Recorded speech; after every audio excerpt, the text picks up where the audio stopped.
So life is showing you shaky. Just be calm. Be calm. And I say it this way. Be calm. I just want to encourage somebody this morning. I know that the situation right now in the country is really tough, and a lot of persons are going through a lot of things. I've been privileged to talk to one or two persons, but this morning I have this strong feeling in my spirit just to talk to somebody this morning. I believe that this video is meant for you, in particular, you watching me right now. I want to tell you something this morning. Be strong. The situation is not palatable. I know things are not working the way you want it to go, but I was going through some thoughts in my mind this morning, and then I kept hearing that be strong and courageous. And if you look at the book of Joshua 1 verse 8, Moses was handing over to Joshua, and God was instructing Joshua on what to do next. Now it's time for Joshua to take the lead.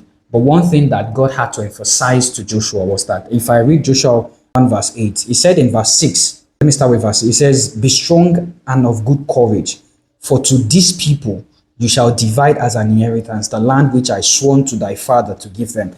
Verse 7 says, only be strong and very courageous. You see, if you're going to go through what you're going through right now and come out of it really, really strong, you have to be courageous.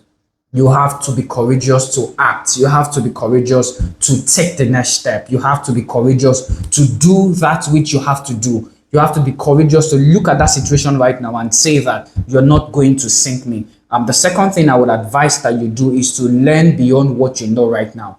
What brought you to where you are right now are the things that you know. I would advise you that if you want to move forward in life, then you have to learn new things that will change the game for you. So you have to learn new skills that can help you, empower you to stay ahead in this economy and take actions. Is very, very important. And you also need to understand the seed time and harvest. Now, because you are not seeing the result of what you're doing right now, the result of what you're learning, the result of your effort, all your effort, does not mean that you are not growing, does not mean that things are not happening for you. You need to understand how the seed works. Now, the scripture said it this way. It said, except a seed falls into the ground and dies. It said that seed abides alone. He said, but when it dies, what happened? It brings forth much fruit. It means that if you don't bury yourself and then learn the things that you need to learn, but in that process of learning, it will look like you are not growing.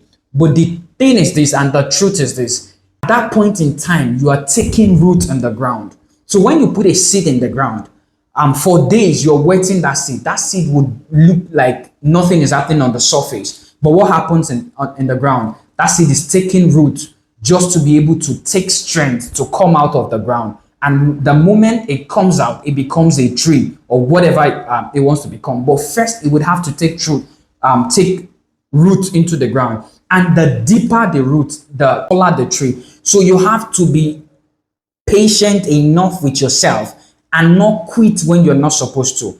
Because the result is not visible at the moment does not mean that you are not grinding, you are not working. Don't compare yourself and don't rob yourself of the good things that you are doing because you feel that somebody else is making progress at the moment and you are not.